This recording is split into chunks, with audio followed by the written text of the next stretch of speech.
শওকতের পদ্ম চ্যালেঞ্জ ২১-এর বিধানসভা ভোটে ছোট ধাক্কা, ২০২৪-এর লোকসভা ভোটে মাঝারি ধাক্কা, আর ২০২৬-এ হবে তৃণমূলের সাইক্লোন।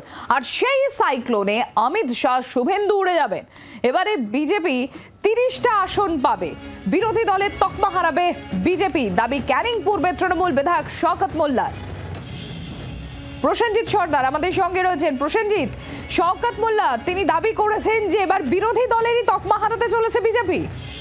দেখো, একেবারেই সেই আত্মবিশ্বাস নিয়ে কিন্তু সেই কথা ক্যানিং পূর্বের বিধায়ক শওকত মোল্লা তিনি জানান, এবারে ২০২৬-এর বিধানসভায় ৩০টা আসনের বেশি এই বিজেপি পাবে না এবং বিরোধী দলের তকমা হারাবে। এবং ২১-এর বিধানসভায় পেয়েছে ছোট ধাক্কা, ২৪-এর লোকসভায় মাঝারি ধাক্কা এবং ২৬-এ তৃণমূলে একটা সাইক্লোন বইবে, যে সাইক্লোনে এই অমিত শাহ বা শুভেন্দু অধিকারীর মতন মানুষরা তারা উড়ে যাবে, কোথায় যাবে খুঁজে পাবে না এই বাংলার মানুষ।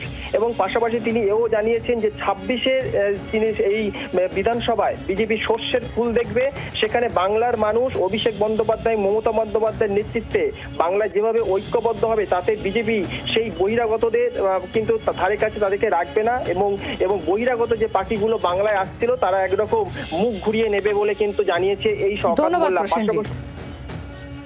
শওকত মোল্লা তার বক্তব্য শোনাই আপনাদের। ২৬-এ সাইক্লোন হবে, সাইক্লোন তৃণমূল কংগ্রেসের সাইক্লোন হবে। আর সেই সাইক্লোনে অমিত শাহ এবং শুভেন্দু কোথায় উড়ে চলে যাবে কেউ খুঁজে পাবে না ওদেরকে। ওই ইসবার ২০০ পার, এবারে ২০০ থেকে বলছে ইসবার ২০০ না ১৮০। ১৮০ কেন? বিরোধী দলের তকমা হারাবে, এটা আমি আজকে দায়িত্ব নিয়ে বলে যাচ্ছি। ৩০টা সিটও পাবে না বিজেপি। বাংলার মানুষ এর সুদে আসলে কড়াই গন্ডা এর জবাব দেবে। বাংলার আওয়াজ, বাঙালির আবেগ, জি ২৪ ঘন্টা।